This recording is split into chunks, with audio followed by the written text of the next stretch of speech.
qui me sont arrivées. C'est dans 1 Jean chapitre 5 à partir du verset 13. Justement ce contentement-là que nous avons lorsque nous avons reçu, en réalité c'est la vie éternelle. Quand on parle du royaume des cieux, c'est la vie éternelle que nous avons reçue. Et justement, ça vient transformer complètement qui nous sommes. Alors, je lis 1 Jean 5, verset 13.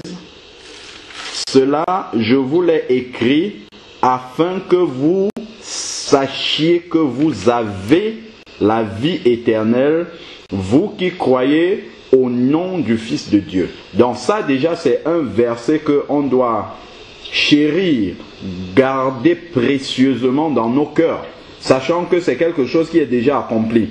Certes, nous avons le salut et cela va se matérialiser et se concrétiser au moment justement de la résurrection des corps, mais ça reste une réalité tant que nous sommes dans la foi au Fils de Dieu, nous avons la vie éternelle, le salut est assuré. Mais nous ne négligeons pas le fait que l'apôtre Paul parle également de travailler à son salut. Quand il parle de travailler à son salut, c'est pas que nous devons faire quelque chose pour obtenir le salut. Nous l'avons déjà, mais seulement il faut le garder, il faut le conserver. Parce que lorsque nous avons, comme je vous l'expliquais quand j'étais auprès de vous, une fois qu'on est entré dans le royaume de Dieu, ça veut dire qu'on a quitté un autre royaume. Si on a quitté l'autre royaume, effectivement, il ne va pas nous laisser partir comme ça et dire que bon, ben voilà, j'ai perdu des personnes qui appartenaient à mon royaume. Il va réagir forcément. Donc, on doit résister en fait, donc conserver justement ce salut-là jusqu'au bout. C'est pour ça que dans les lettres aux 7 églises, le Seigneur parle au travers de l'apôtre Jean et il parle toujours de combattre à celui qui vaincra. Voilà. Quand il dit à celui qui vaincra, ça suppose qu'il y a un combat. Et ce combat-là, c'est de conserver, de garder précieusement le salut qu'il nous a acquis à la croix de Golgotha. Et dont nous sommes devenus en fait les sujets au moment où nous avons reçu le Seigneur, accepté le Seigneur dans notre vie. Verset 14 maintenant. Voici l'assurance que nous avons auprès de lui. Donc auprès de celui qui nous a donné la vie éternelle, nous avons une assurance. Et c'est quoi cette assurance-là? Si nous demandons quelque chose selon sa volonté, il nous écoute. Et si nous savons qu'il nous écoute, quoi que ce soit que nous demandions, nous savons que nous possédons ce que nous lui avons demandé. Amen. Pourquoi alors est-ce qu'on doit encore s'en faire, hein? Comme on disait tout à l'heure, puisqu'il a déjà tout pourvu d'avance, tout est dans le cadeau de la nouvelle naissance. Donc on ne doit plus s'en faire sur les besoins du quotidien, du lendemain, ainsi de suite. On sait que tout est dans le salut que nous avons reçu déjà. Puisqu'il dit, justement, puisque nous avons ce salut-là, nous pouvons demander au Seigneur des choses selon sa volonté et nous savons que nous possédons ces choses-là. Donc à quoi bon maintenant courir après les choses, puisque notre vie passée en fait, on courait après le matériel, on courait après un certain nombre de choses. Aujourd'hui, nous n'avons plus besoin de courir après ces choses-là. Nous savons que tout ce que nous allons demander au Seigneur, selon sa volonté, nous le possédons. Donc, ce n'est plus la peine de faire cette course inutile qui ne peut que nous raccrocher à la terre, au lieu que nous puissions nous en séparer. Alors, voilà. Donc ça c'est juste ce que je voulais rajouter. Maintenant je vais aller beaucoup plus en profondeur. C'est dans Éphésiens. Alors déjà on va prendre Romains 6. Avant d'aller dans Éphésiens, on peut prendre Romains 6.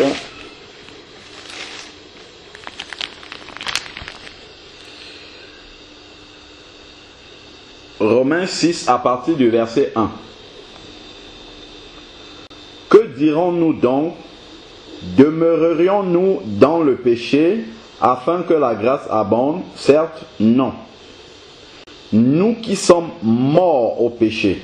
Donc quand il parle d'être morts au péché, nous comprenons bien que notre vie d'avant, notre vieille nature, Marie en parlait tout à l'heure, c'était une nature de péché en fait, qui nous amenait à marcher de façon quotidienne dans le péché.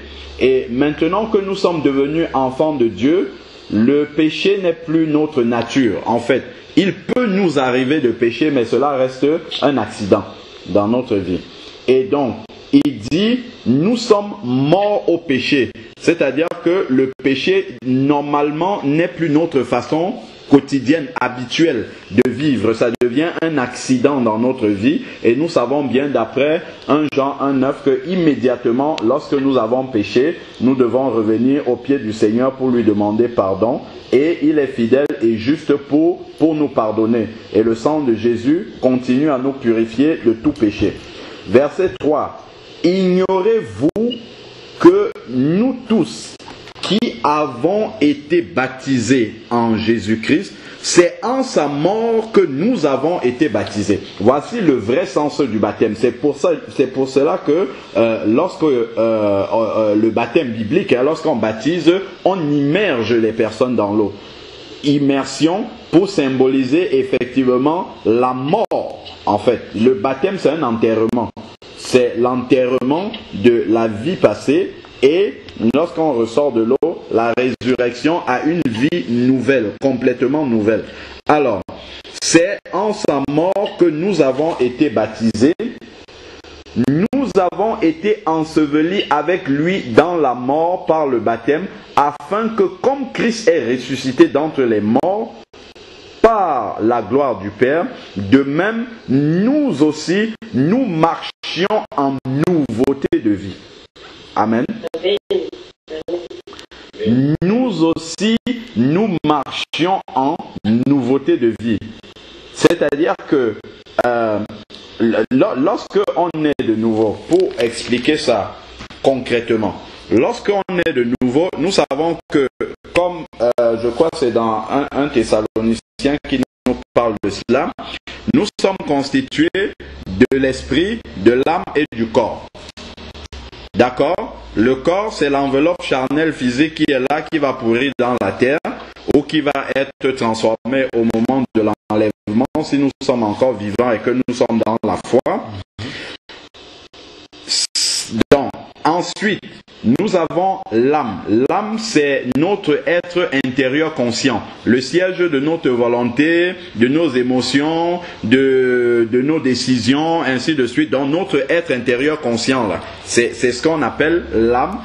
Et ensuite, on a la partie la plus profonde qui est l'esprit. Maintenant, qu'est-ce qui se passe au moment de la nouvelle naissance? Donc, prenons déjà... Gardons la main sur Romains 6. Allons dans 1 Corinthiens 15 au verset 45. 1 Corinthiens 15, verset 45. Parce qu'il y a une vie nouvelle qui va se déclencher maintenant. Vous allez constater des choses qui vont advenir dans votre vie. Et puis ça va durer encore... pendant toute votre marche avec le Seigneur, il faut que vous compreniez ce qui est en train de se passer. Dans 1 Corinthiens 15, verset 45, c'est pourquoi il est écrit, le premier homme Adam devint un être vivant, le dernier Adam est devenu un esprit vivifiant. Donc, lorsque nous naissons de nouveau, nous naissons de nouveau en Christ. Donc, lorsque on est selon la chair, quand un enfant arrive au monde, il naît selon Adam. Donc, il naît avec la nature adamique, il naît selon la chair. Et maintenant, lorsqu'il reçoit Jésus dans sa vie, il y a la naissance spirituelle qui se passe. Donc, c'est ce qu'on appelle la nouvelle naissance. Donc, et lorsque vous naissez de nouveau spirituellement, ce qui se passe concrètement, c'est que notre esprit est renouvelé, notre esprit naît de nouveau. En fait, Dieu change notre esprit et il nous donne exactement l'esprit de Jésus. C'est ce qui est là dans 1 Corinthiens 15 au verset 45. C'est-à-dire que dans notre esprit, nous avons déjà la même perfection que Jésus. Voilà pourquoi nous pouvons aller au ciel, en fait. Parce que seules les personnes parfaites peuvent entrer au ciel. Si nous entrons dans le ciel avec nos péchés, le ciel sera souillé. Donc personne ne peut entrer au ciel avec ses péchés. Donc voilà pourquoi, justement, lorsque notre esprit au moment de la nouvelle naissance est complètement régénéré, nous avons la même perfection que Jésus.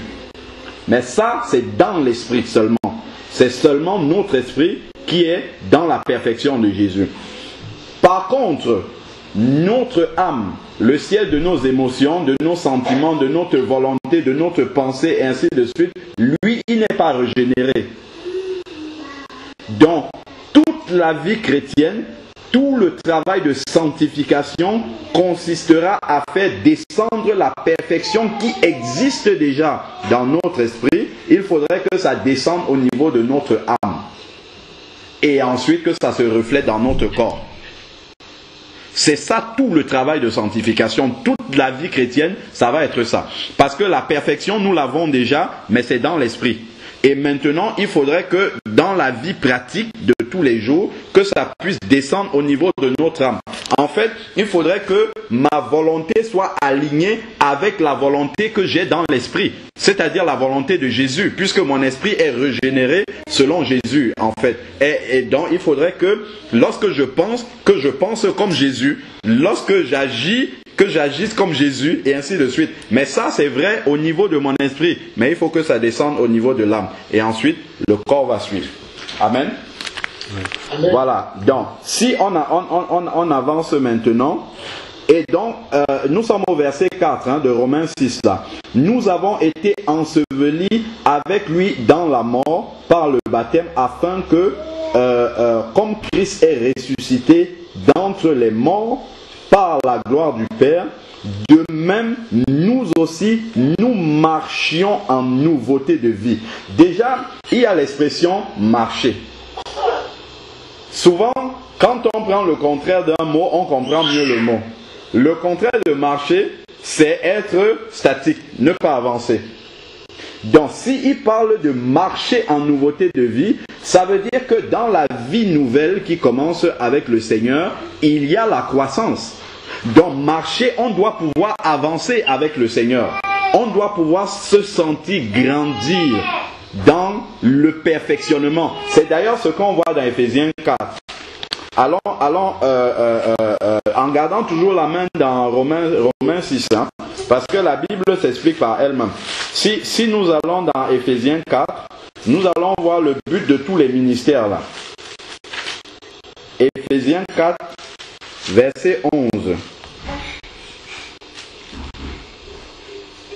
C'est lui qui a donné les uns comme apôtres, les autres comme prophètes, les autres comme évangélistes, les autres comme pasteurs et docteurs. Pourquoi faire? Pourquoi il a donné ces ministères-là?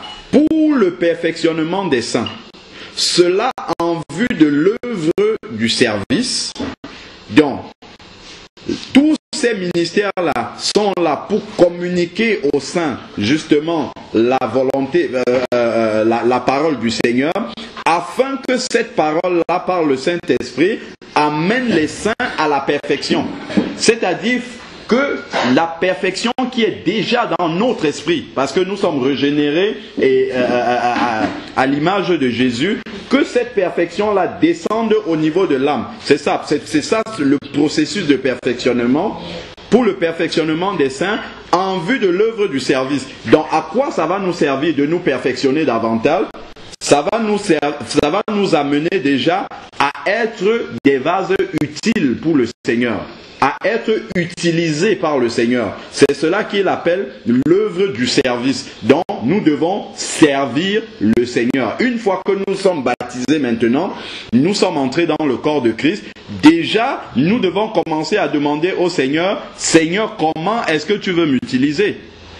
Dans quel sens est-ce que tu veux m'utiliser et le Seigneur vous formera et vous amènera à son service. Parce qu'il n'y a pas de chômeur dans l'œuvre du Seigneur.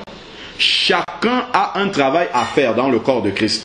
Donc, nous étions avant des pierres mortes. Et maintenant, le Seigneur nous a redonné la vie et nous sommes devenus des pierres vivantes qui allons constituer la maison spirituelle, qui est le corps de Christ. Si nous sommes des pierres vivantes, ça veut dire que nous sommes appelés à vivre, en fait, donc à être utiles au Seigneur. C'est pour cela que le perfectionnement va nous amener justement au service. Donc à être utile pour le Seigneur. Et d'ailleurs, on peut encore appuyer, garder maintenant deux doigts, un dans Romains, un dans Éphésiens, parce qu'on n'a pas fini. Et on va aller dans Apocalypse 5 maintenant. Toujours pour expliquer l'œuvre du service là. Apocalypse 5, ça on avait lu ça à Nice. Apocalypse 5, verset 9. Apocalypse 5, verset 9. On parle des rachetés ici. Et il chantait un cantique nouveau en disant, Apocalypse 9, verset 5. Apocalypse 5, verset 9, autant pour moi. Et il chantait un cantique nouveau en disant, tu es digne de recevoir le livre et d'en ouvrir les sceaux, car tu as été immolé et tu as racheté pour Dieu par ton sang. C'est ça justement. Souligner le pour Dieu. Nous avons été rachetés pour Dieu. C'est-à-dire que nous ne devons plus vivre pour nous-mêmes, mais nous devons vivre désormais pour Dieu. Donc c'est Dieu qui doit nous donner les directives de notre vie. Et pour justement, si nous vivons pour Dieu, ça veut dire que nous devons être au service de Dieu. Tout ce que nous faisons, ça va désormais être pour être utile au Seigneur. Je me rappelle d'un témoignage d'un évangéliste qui allait prêcher dans un village en Afrique. Alors, à un moment donné, il lance l'appel, il dit qu'il veut recevoir le Seigneur. Que celui qui veut recevoir le Seigneur lève sa main. Alors, il y a tout le village qui était là, ils ont levé leurs deux mains. Et il était étonné, il dit, mais j'ai demandé de lever une main pour celui qui veut recevoir le Seigneur. Et après, il a posé la question. Il dit, pourquoi vous avez levé vos deux mains? Et voilà ce que les gens de ce village-là ont répondu. Ils ont dit, hier, nous avons servi le diable avec nos deux mains.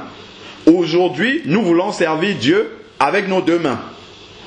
Pas, nous avons servi le diable avec deux mains, et pour servir Dieu, c'est avec une seule main. Donc, c'est avec les deux mains. Donc, ils avaient compris déjà que maintenant qu'ils ont été rachetés pour Dieu, c'est pour être au service de Dieu. Donc, dans tout ce que je fais, je dois désormais toujours me poser la question, en quoi est-ce que ce que je suis en train de faire glorifie Dieu?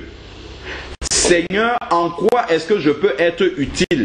Devenir un instrument de bénédiction pour les autres. Être utilisé par le Seigneur pour être en bénédiction aux autres. Ça, c'est vraiment justement ce que quelqu'un qui naît de nouveau, ça, ce sont des questions naturelles qui vont venir.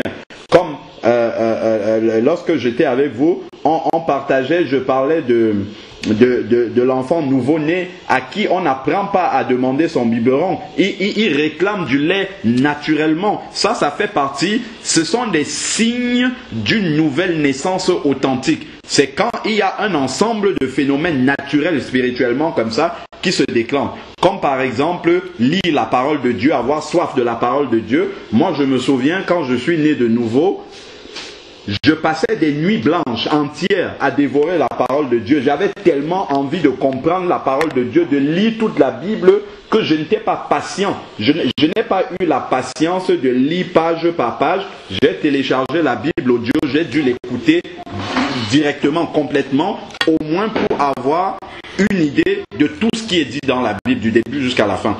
Parce que je n'avais pas la patience d'attendre de lire page par page. Et ça, en fait, ça fait partie justement des phénomènes qui se déclenchent naturellement lorsque on expérimente la nouvelle naissance. C'est ça le test, les tests qui nous montrent vraiment que nous sommes passés par une authentique conversion biblique. Donc, je reviens toujours, j'étais juste en train d'expliquer Éphésiens 4 au verset 12, où il dit pour le perfectionnement des saints, cela en vue de l'œuvre du service. Parce que maintenant que nous sommes devenus saints, c'est-à-dire enfants de Dieu, nés de nouveau, nés de l'Esprit, engendrés de Dieu, Dieu va forcément nous utiliser à son service. Mais avant de nous utiliser, il a besoin que nous entrons dans ce processus de perfectionnement. Et c'est là maintenant où vous allez voir que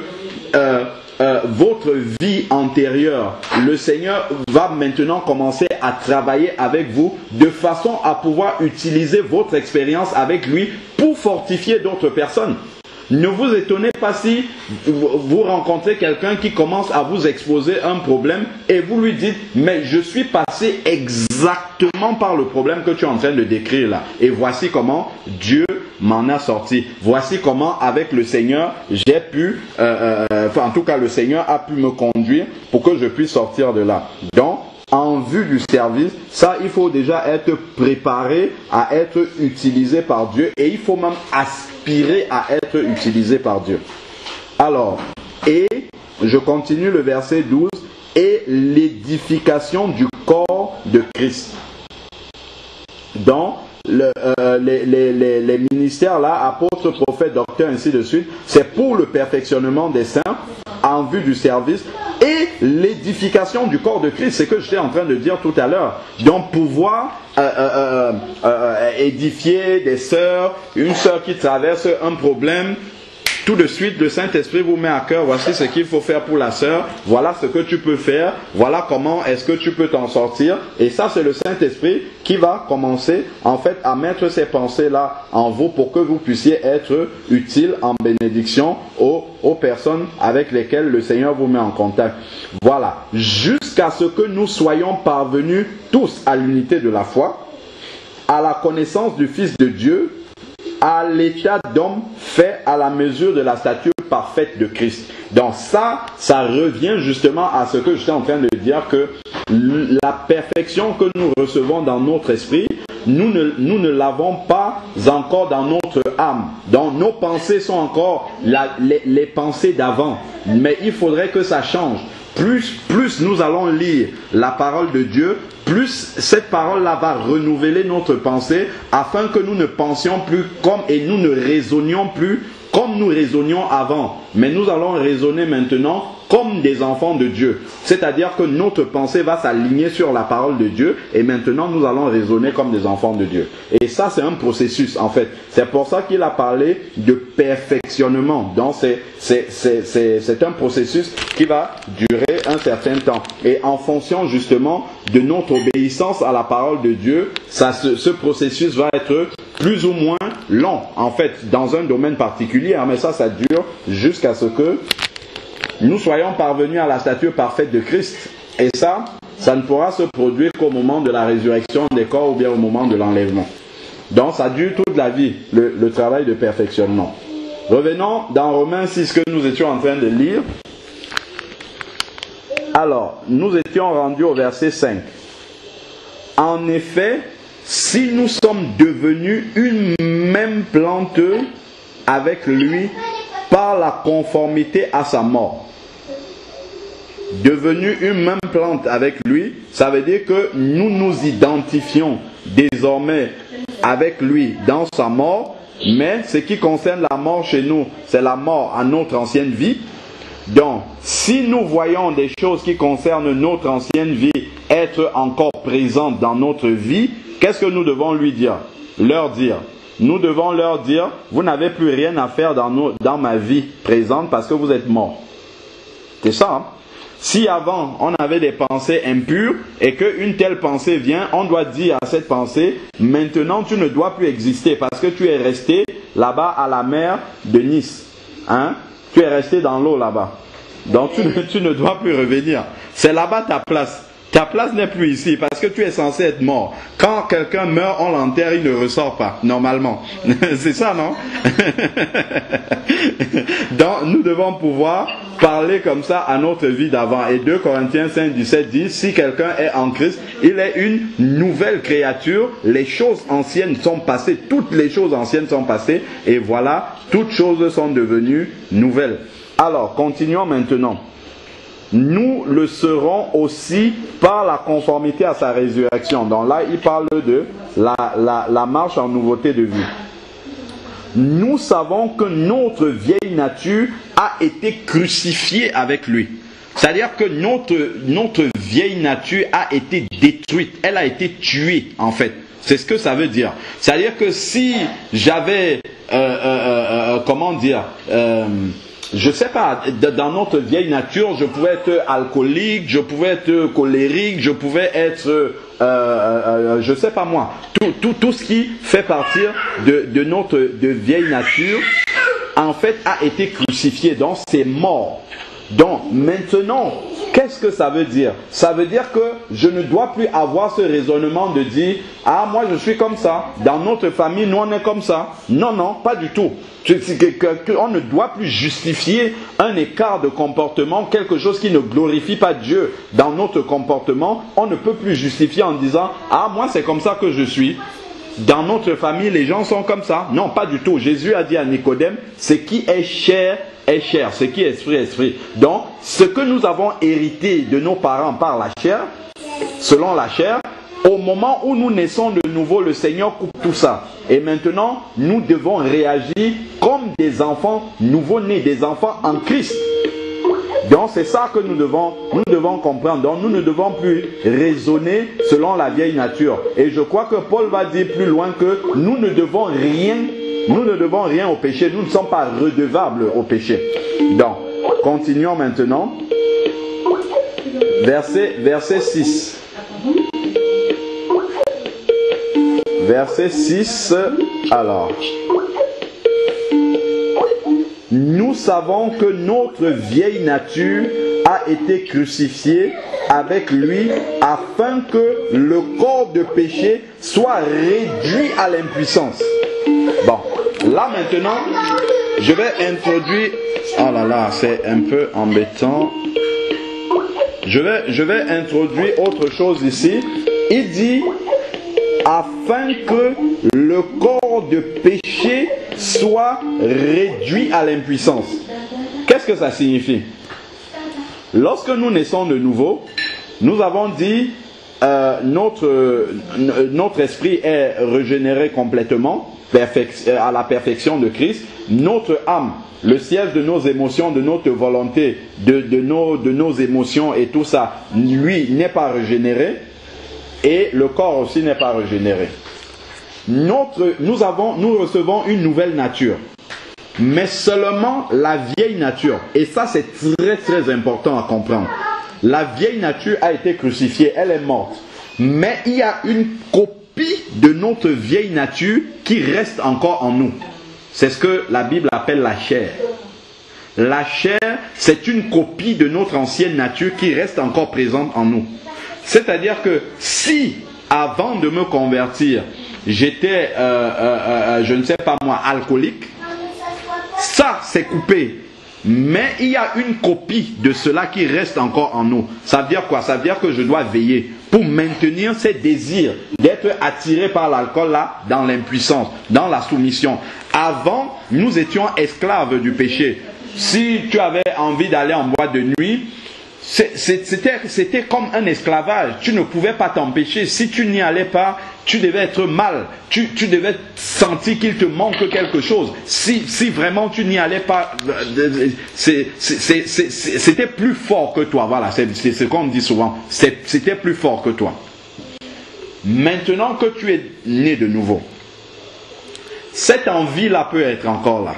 Mais qu'est-ce qui va se passer? Désormais, tu as l'autorité sur cette envie-là. C'est ça la différence entre toi qui crois et celui qui ne croit pas. Celui qui ne croit pas, par exemple, si, je sais pas moi, il a des paroles grossières, par exemple. Quand il s'exprime, il a des paroles grossières. Lui, il n'a pas le contrôle sur sa langue par rapport aux paroles grossières, mais toi qui es un enfant de Dieu, né de nouveau, tu as l'autorité. C'est-à-dire que si une parole grossière sort, tu as l'autorité de dire au nom de Jésus, maintenant je ne prononce plus de paroles grossières, et ça s'arrête en même temps.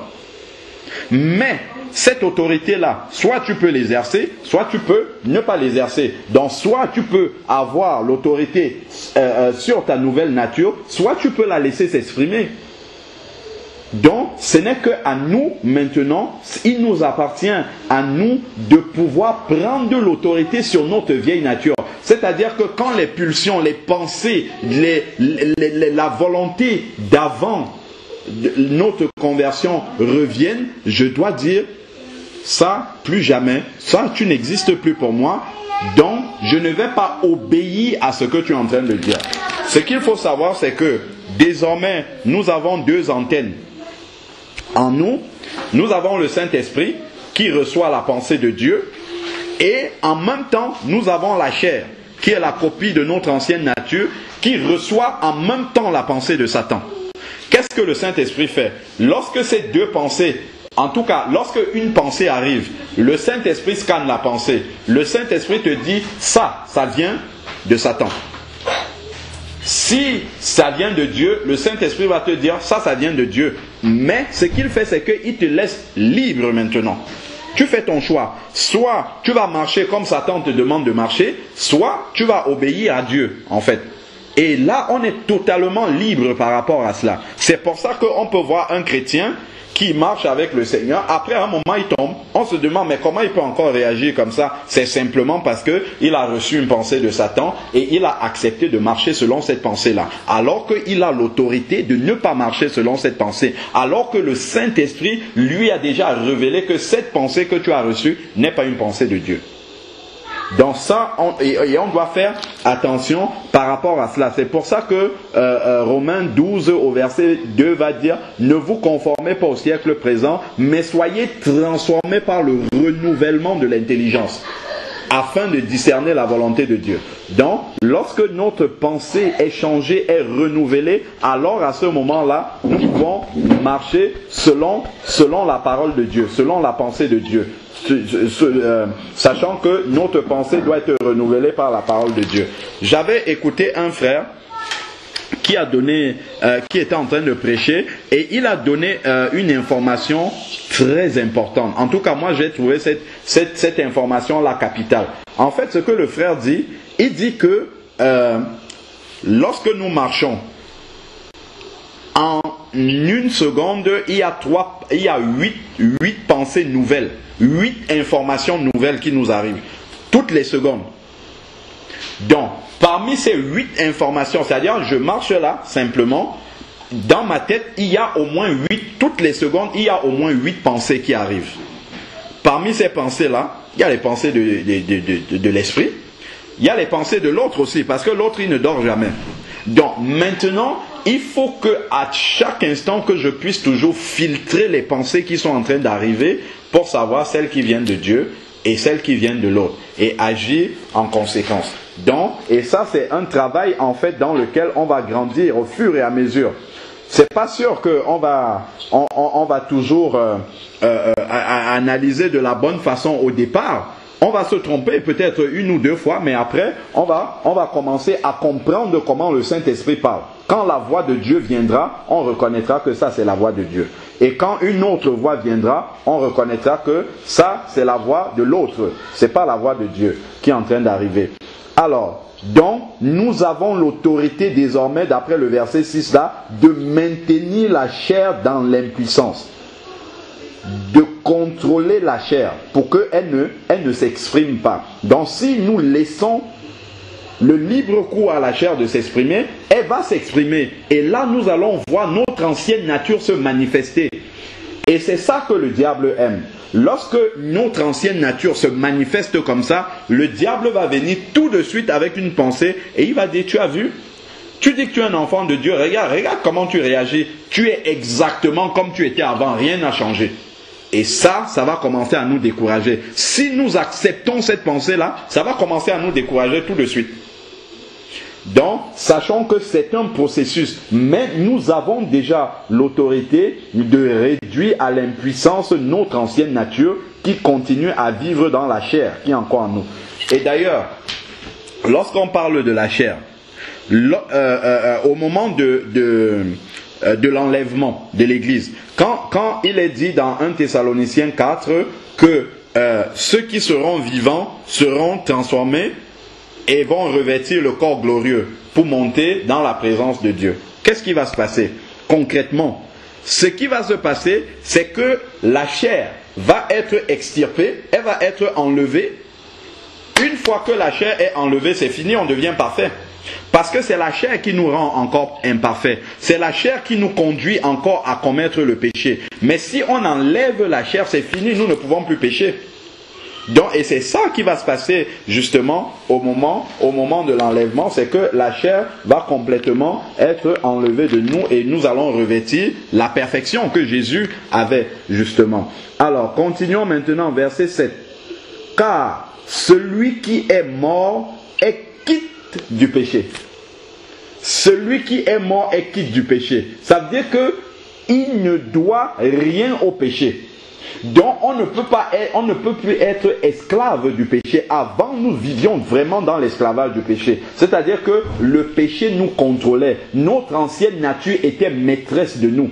C'est elle qui nous dictait ce que nous allions faire. Et c'est un esclavage dont nous étions inconscients. Parce que les gens qui ne sont pas convertis sont esclaves de tant de passions, mais ils sont inconscients qu'ils sont esclaves.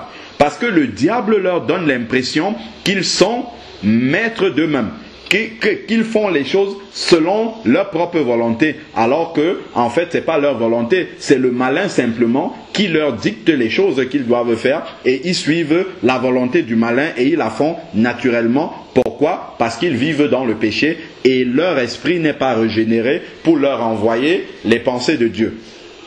Et d'ailleurs, même si Dieu leur envoie ses pensées, ils ne peuvent les recevoir. C'est ce que la parole dit, que la chair ne peut recevoir les choses de l'esprit. Donc c'est pour ça que les gens du monde, vous aurez beau leur prêcher, ils vous regardent, mais ils ne comprennent pas réellement les choses spirituellement comme nous. Alors, verset 8. Or, si nous sommes morts avec Christ, nous croyons que nous vivrons aussi avec lui, sachant que Christ, ressuscité d'entre les morts, ne meurt plus. La mort ne domine plus sur lui. Car il est mort, c'est pour le péché qu'il est mort, une fois pour toutes, et maintenant qu'il vit, il vit pour Dieu. Nous aussi, nous devons vivre pour Dieu. On dit, sachant que Christ est ressuscité d'entre les morts, il ne meurt plus. Il y a une vérité aussi spirituelle ici pour nous. Si nous sommes ressuscités à une vie nouvelle, normalement, le Seigneur nous a tout donné pour que nous ne retournions plus à notre vie d'avant. Ce que la Bible appelle retourner à ce que nous avons vomi, retourner à notre ancienne vie, retourner dans le monde. Normalement, le Seigneur nous a tout donné pour que nous ne retournions pas là-bas. Mais l'autre va tout faire pour nous décourager afin de nous ramener à cette ancienne vie-là, alors que nous sommes déjà ressuscités avec Christ. Mais il veut nous ramener dans la mort, dans notre ancienne vie. Alors, verset 10. Car il est mort, c'est pour le péché qu'il est mort une fois pour toutes, et maintenant qu'il vit, il vit pour Dieu. Donc nous aussi, nous devons vivre pour Dieu. On l'a déjà dit. Ainsi, vous-même, considérez-vous comme mort au péché. Donc, ça doit d'abord être quelque chose d'intellectuel. On doit d'abord le recevoir dans la tête et ensuite ça descend dans le cœur. Et ça devient une réalité, une pensée. C'est-à-dire que quand je me retrouve devant des choses, des choses devant lesquelles j'étais faible avant, je dois me dire que cette chose-ci, elle est morte pour moi. Ça veut dire quoi? Ça veut dire qu'elle n'existe plus pour moi. Moi, vous avez vu mon témoignage sur Internet, j'étais quelqu'un qui dansait beaucoup, la musique du monde, tout ça. Mais aujourd'hui, quand j'entends cette musique-là, elle peut être la musique sur laquelle je faisais les plus grands pas de danse, mais pour moi, quand ça sonne dans mon oreille, c'est comme si ça n'existait pas, en fait, pour moi. C'est ça qu'on doit se dire. C'est-à-dire, je ne suis plus... Cette chose-là qui est en train de se faire là devant moi, ça n'existe pas pour moi. En fait, c'est mort pour moi. C'est vraiment dans cette nouvelle mentalité-là. Parce que la nouvelle naissance, c'est ça aussi. C'est une nouvelle... La Bible parle de métanoïa. En fait, c'est une nouvelle mentalité désormais dans laquelle je dois marcher. C'est pour ça que ma pensée doit être renouvelée. Afin que je puisse marcher comme un enfant de Dieu.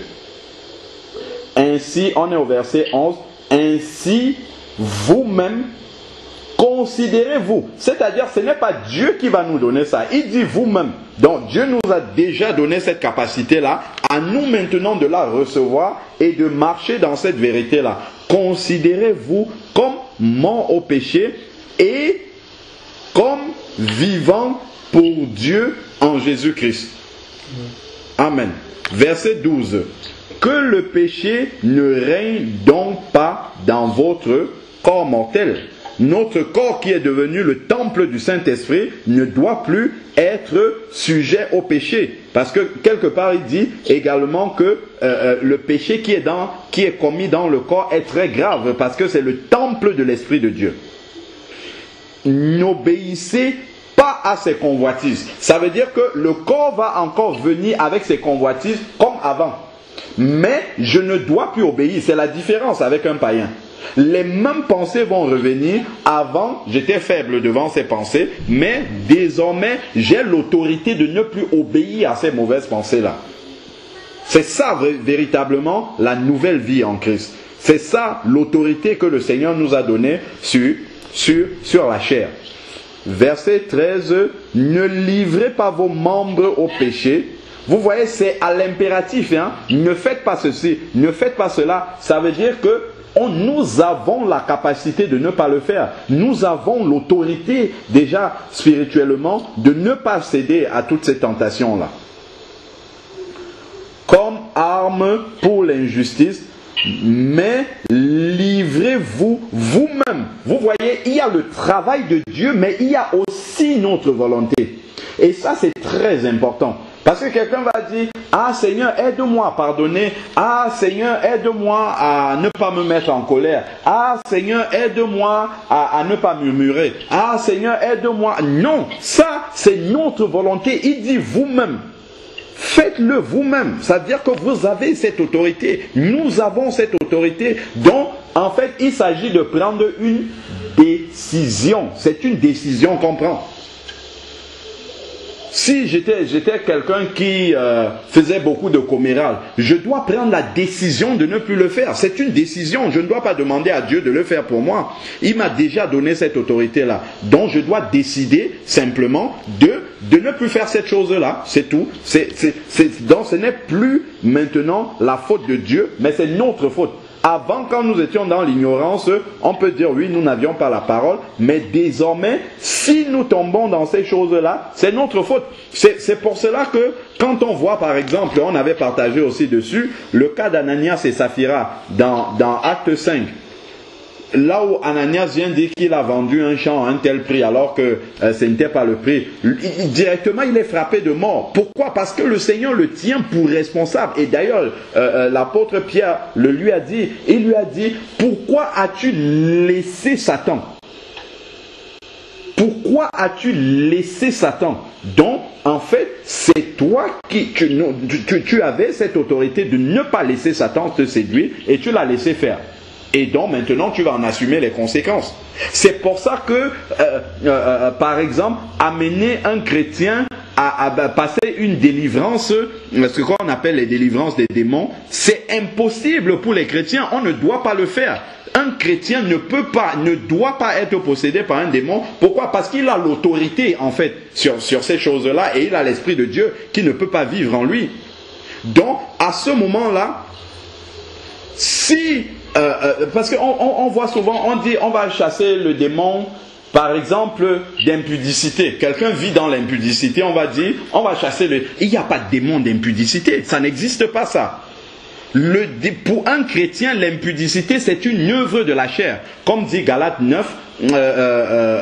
5 au verset 19. C'est une œuvre de la chair. Et l'œuvre de la chair, ça ne se chasse pas comme un démon. On prend la décision d'abandonner les œuvres de la chair. C'est pour ça qu'il dit ici, vous-même, j'insiste beaucoup sur cette expression-là, parce que c'est nous, ne vous livrez pas, mais livrez-vous vous-même à Dieu. Donc c'est une démarche personnelle, c'est une décision personnelle que nous prenons et en fait nous ne subissons plus les choses. En tant qu'enfants de Dieu nés de nouveau, nous ne subissons plus les choses. Désormais maintenant, nous avons autorité sur ces choses-là. Je vais aller dans Galates là. Allons, c'est deux livres plus loin. Nous allons lire Galates 5 verset 19. Parlant justement des œuvres de la chair. Ça, en fait, ce qu'on appelle les œuvres de la chair, c'est vraiment tout ce que notre ancienne nature nous conduisait à faire. C'est ça les œuvres de la chair. Et aujourd'hui que nous sommes chrétiens, nous pouvons encore tomber là-dedans. Si nous ne sommes pas vigilants, si nous ne maintenons pas la chair dans l'impuissance, comme nous a dit tout à l'heure Romains 6 au verset 6. Alors, Galates 5, verset 19. Or, les œuvres de la chair sont évidentes. Dans d'autres versions, c'est manifeste. C'est-à-dire, il commence à citer l'inconduite. L'inconduite, ça peut prendre beaucoup de formes. Ne pas respecter les choses, je crois... Ne pas respecter les autorités, ne pas respecter les personnes, l'inconduite, en tout cas tout ce qui est mauvaise conduite, mauvais exemple, voilà, ça fait partie de la chair. Les impuretés, donc tout ce qui peut être à rejeter au niveau du corps, ainsi de suite, les impuretés, la débauche, on en a parlé tout à l'heure, tout ce qui est fornication et tout le reste, adultère, ainsi de suite.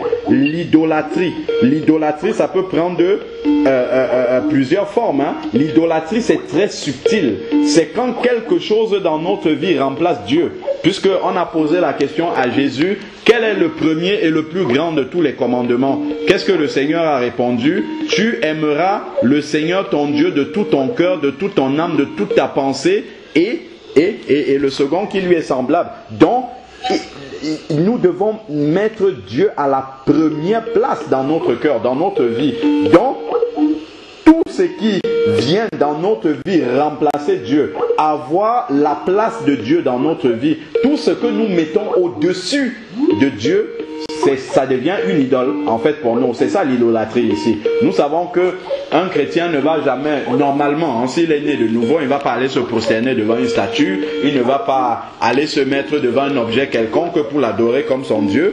Donc l'idolâtrie devient en fait pour nous tout ce qui peut remplacer Dieu. Il y a des personnes pour lesquelles leur travail devient une idole en fait. Parce qu'ils sont tellement acharnés dans leur travail, toutes leurs pensées, ils sont même à la maison, leurs pensées sont encore au travail. Et là, le travail remplace Dieu. Parce que nos pensées doivent être habitées par les pensées de Dieu. Disons, si nous avons des pensées qui sont tout le temps inondées par des choses qui ne concernent pas la parole de Dieu, nous devenons attachés à ces choses-là et ça devient une idole pour nous. Amen. Donc, l'idolâtrie. Continuons dans les œuvres de la chair. Galates 5, verset 19. J'avais perdu la page. Alors, l'idolâtrie, la magie. Vous voyez qu'un chrétien peut pratiquer la magie. Hein. Les Galates, c'était des chrétiens. Hein. Là, on s'adresse aux Galates. La magie. Si on voit quelqu'un dans une assemblée pratiquer la magie, on va dire, ah, ce sont des œuvres des ténèbres, il a des démons, il faut qu'on chasse les démons. Non, on ne chasse pas les démons dans le cas d'un chrétien.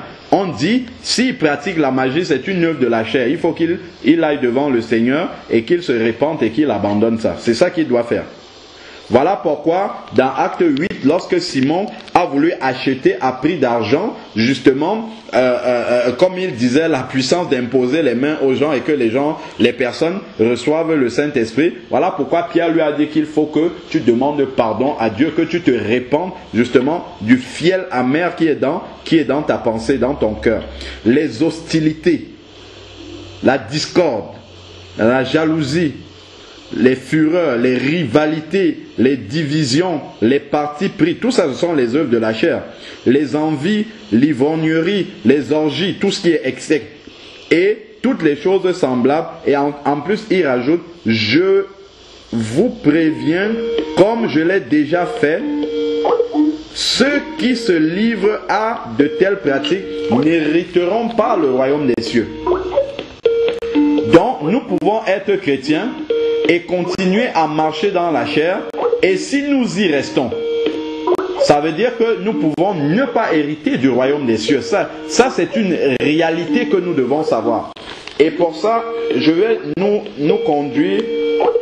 Retournons dans Romains, mais tournons une page. Regardons Romains 8. Et ça, vous allez m'aider un peu. On va faire un petit tour et puis on va voir quelque chose là. Romains 8, verset 1. Je vais lire après ce que j'ai dans ma version. Vous allez me lire dans vos versions. Qu'est-ce que vous avez? Romains 8, verset 1. Est-ce que quelqu'un peut commencer à lire Romains 8, verset 1? Dans sa version.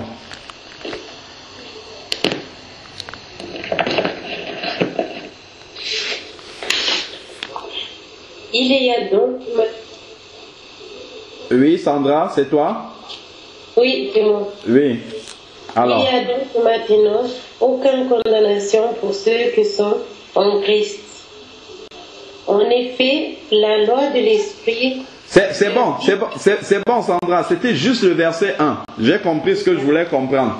Est-ce que quelqu'un d'autre veut lire dans sa version? Vera, tu as trouvé? Oui. Qu'est-ce que ta version dit? Il n'y a donc maintenant aucune condamnation pour ceux qui sont en Jésus-Christ. Et c'est fini, ça. Après, c'est le verset 2. Oui. D'accord. Ok. Est-ce que quelqu'un d'autre, Elvire, ta version dit quoi? Ou quelqu'un d'autre qui est prêt, ou prête? Clémence? Charles? Oui, il n'y a donc maintenant aucune condamnation pour ceux qui sont dans Jésus-Christ. Amen. Amen. D'accord. Quelqu'un d'autre?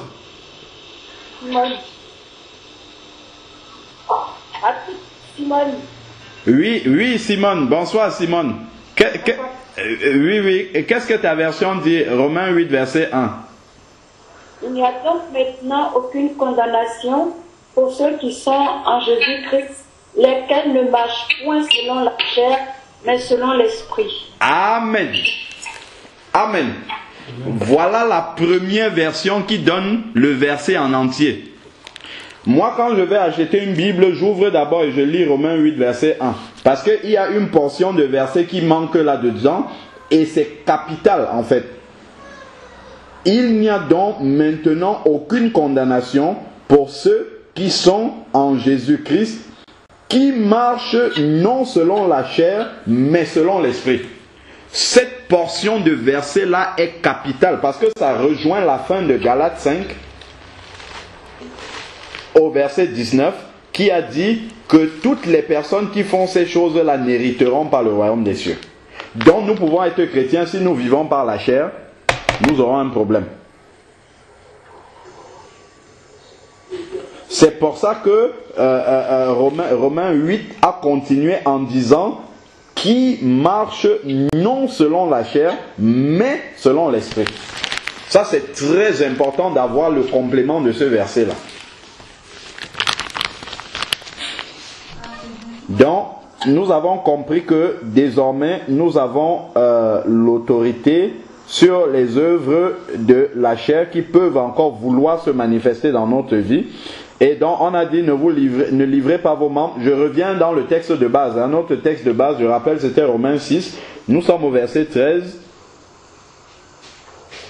Ne livrez pas vos membres au péché comme arme de l'injustice, mais livrez-vous vous-même à Dieu. On a dit, comme des vivants revenus de la mort, offrez à Dieu vos membres comme armes pour la justice. Vous voyez, tout est toujours à l'impératif. Donc, il s'agit des commandements. Ce sont des commandements en fait. Donc nous ne devons pas venir par exemple dans une prière pour demander à Dieu, aide-moi à t'offrir mes membres comme arme pour l'injustice. Parce qu'il me demande de le faire. Donc je n'ai plus à venir prier pour qu'il m'aide à le faire. Il me dit de le faire. Ça veut dire qu'il m'a donné la capacité de pouvoir le faire. Donc c'est pour ça que des fois on fait des prières en fait qui ne montent pas, parce que ce ne sont pas des prières qui sont selon la volonté de Dieu, parce que ici il nous demande de faire ces choses-là. Ça veut dire que nous avons la capacité de pouvoir le faire. Verset 14, le péché ne dominera pas sur vous. Voilà alors maintenant la conclusion de tout ce que nous sommes en train de dire. Le péché ne dominera pas sur vous, car vous n'êtes pas sous la loi mais sous la grâce. Quoi donc pécherions-nous donc, ainsi de suite? Là, on entre dans un autre sujet. Donc là, je pense quand même que nous avons compris un peu au travers de ces textes-là des petites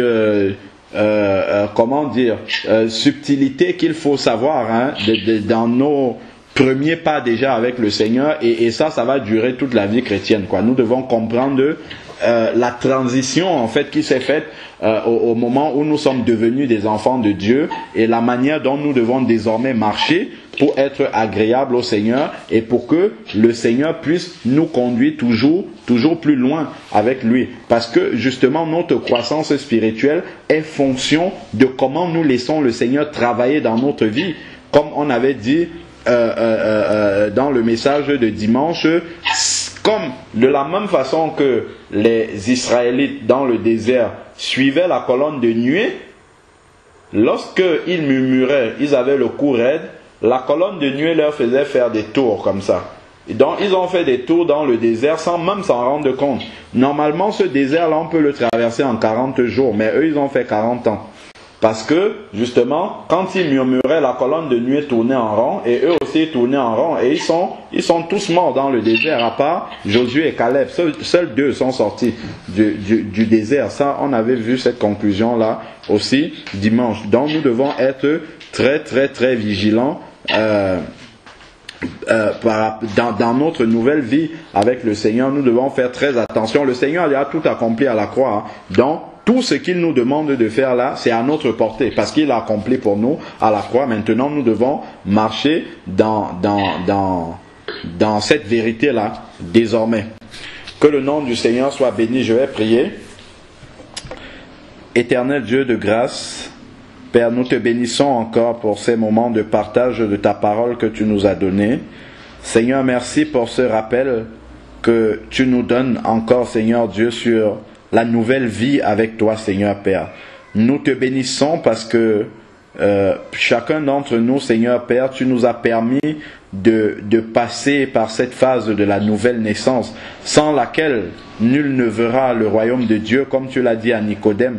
Éternel, maintenant que nous sommes lancés, Seigneur Dieu, sur ce chemin, nous te prions, Seigneur, vraiment que tu puisses nous révéler encore plus en profondeur la réalité de cette nouveauté de vie dans laquelle nous devons marcher pour être agréables. Oh Seigneur, nous te prions que toutes les faiblesses, Seigneur Père, que tu nous aides à pouvoir prendre le dessus, Seigneur, parce que nous savons que tu nous as déjà donné la capacité, Seigneur Dieu, au travers de l'autorité que tu nous as donnée sur la chair, qui vit encore en nous, Seigneur Dieu Tout-Puissant.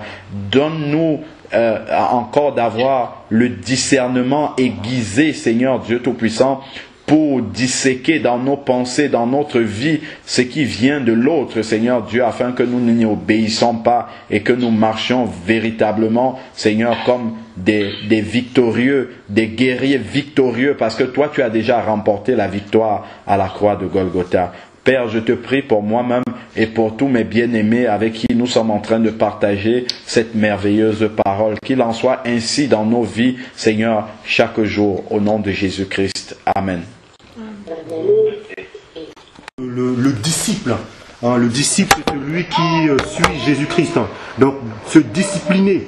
Et c'est ça en fait le travail qu'on a à faire. Puisqu'on a reçu ces dons merveilleux et l'amour que Dieu nous a donné, et il y a toujours ce vieil homme, ce que le frère a bien développé par rapport à des passages, ce vieil homme qui est toujours là. Et comme le trésor qu'on a reçu, c'est un amour profond.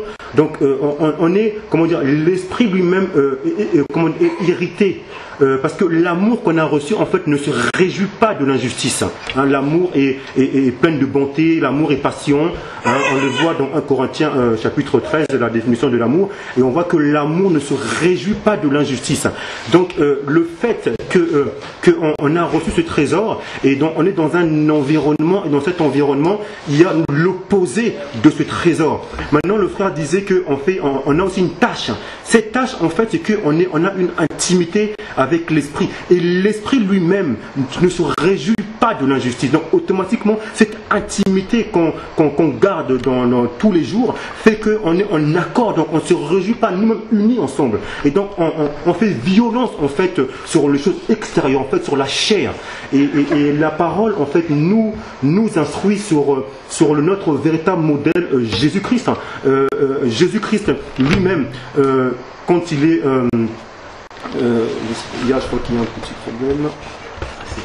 D'accord. Jésus-Christ lui-même, on voit que quand il est arrivé à Jérusalem, il a vu son corps, le temple. Le temple lui-même, il est arrivé et on voit à quel point lui-même il a ressenti en fait cette injustice. Et qu'est-ce qu'il a fait à travers cet état de ce corps, tout ce qu'il voyait là, les choses abominables, le péché. Et qu'est-ce qu'il a fait? C'est pas qu'il a trouvé un fouet, il a fait un fouet lui-même. Et avec ce fouet, il a fouetté, il a chassé l'impudicité, il a chassé en fait toutes ces choses de la chair en fait. Ça, à quel point que l'esprit qui est en nous ne se réjouit pas de l'injustice. Et donc Jésus lui-même a fait un fouet et puis il a chassé tous les vendeurs de pigeons et tout ça. Donc en fait le péché était là. Et on voit aussi Abraham quand il a fait le sacrifice quand il a demandé, quand il a en fait demandé un signe, et là on voit qu'il a fait le sacrifice qui en fait représente en fait Jésus-Christ. Et quand il y avait les oiseaux de proie, donc l'obscurité et toutes ces choses, la chair, toutes ces choses, Abraham s'est levé, il a chassé les oiseaux de proie. On voit à quel point que l'Esprit de Dieu, l'Esprit du Père ne se réjouit pas de l'injustice. Et donc on a besoin d'avoir cette intimité avec l'Esprit. Et c'est l'intimité qui fait, le lien en fait, l'intimité qui fait en fait qu'on aura la force de pouvoir être violent vis-à-vis de l'extérieur, vis-à-vis de la chair. Parce qu'on garde une intimité. Et on voit maintenant l'exemple aussi de Paul. C'est vrai qu'il y a beaucoup de témoignages, mais la parole de Dieu nous a tout dit. On est vraiment averti, il y a tout de la parole de Dieu. Et on voit aussi Paul qui lui-même qui assujettissait son corps. Amen. Chaque fois qu'il prêchait, Paul assujettissait son corps. Hein. Dans 2 Corinthiens, je vais simplement le lire. Hein. Je simplement noter simplement donc 2 Corinthiens chapitre 9, verset 27. Mais je traite durement mon corps et je le tiens assujetti de peur d'être moi-même rejeté après avoir prêché aux autres. Donc Paul lui-même qui avait cette grande révélation, à quel point Paul, on pourrait dire mais Paul avait la grande révélation, comment se fait-il que Paul se disciplinait comme ça au niveau de sa chair? Et c'est comme le frère a bien développé, a bien enseigné cela. Et le même Paul qui parle dans Philippiens, qui dit, Philippiens chapitre 3 verset 12, donc on va simplement je vais simplement le lire, Philippiens chapitre 3 verset 12 à 16, il dit: ce n'est pas que j'ai déjà remporté le prix ou que j'ai déjà atteint la perfection, mais je cours pour tâcher de le saisir, puisque moi aussi j'ai été saisi par Jésus-Christ.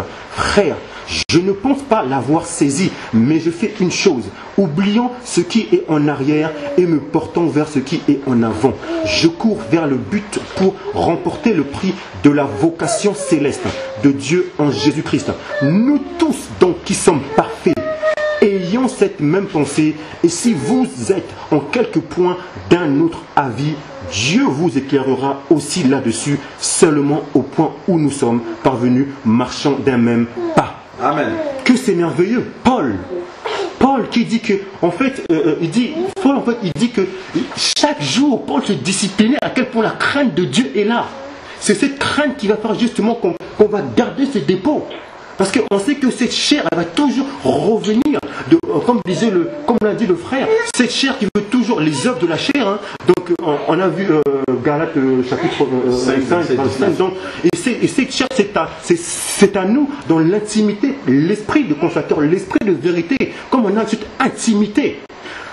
J'insiste par rapport à cela parce que c'est l'intimité qui fait qu'on va être violent vis-à-vis de la chair. Et beaucoup d'entre nous, on n'a pas cette intimité. Et voilà pourquoi on caresse le péché. On caresse le plaisir de la chair, de toutes ces choses. Et puis on prie, on prie pourquoi on se dit, mais on n'arrive pas. On s'efforce, mais on n'arrive pas. Et on va voir des prophètes, des gens de l'extérieur pour qu'on prie pour nous, mais on répète toujours les mêmes choses. Parce qu'on n'a pas l'intimité avec l'Esprit du Père. Amen. Et c'est cela qu'on a besoin. Si on a cette intimité, on va voir la force comme avec Abraham. Jésus lui-même a fait un fouet. Paul lui-même a jeté son corps. Et vraiment c'est merveilleux. Et je vais terminer maintenant par là, c'est pour dire que la perfection en le roi, ce corps glorieux, là, le jour quand Jésus va venir nous prendre, le jour de son avènement. Et Corinthiens, on parle aussi Corinthiens, quand on lit dans 1 Corinthiens au chapitre 13, chapitre 13. Donc c'est qui nous parle en fait qui nous définit en fait la charité, hein, et on voit dans la charité vraiment que la charité, en fait l'amour ne se régit pas de l'injustice. Et quand on lit au chapitre 13 verset 8 à 13, donc je veux lire: la charité ne périt jamais, les prophéties prendront fin, les langues cesseront, la connaissance disparaîtra, car nous connaissons en partie et nous prophétisons en partie. Mais quand ce qui est parfait sera venu, ce qui est partiel disparaîtra. Lorsque j'étais enfant, je parlais comme un enfant, je pensais comme un enfant, je raisonnais comme un enfant. Lorsque je suis devenu homme, j'ai fait disparaître ce qui était de l'enfant. Aujourd'hui, nous voyons au moyen d'un miroir d'une manière obscure. Mais alors, oh c'est merveilleux, mais alors nous verrons face à face. Aujourd'hui, je connais en partie, mais alors je connaîtrai comme j'ai été connu. Amen. Maintenant, donc, ces trois choses demeurent: la foi, l'espérance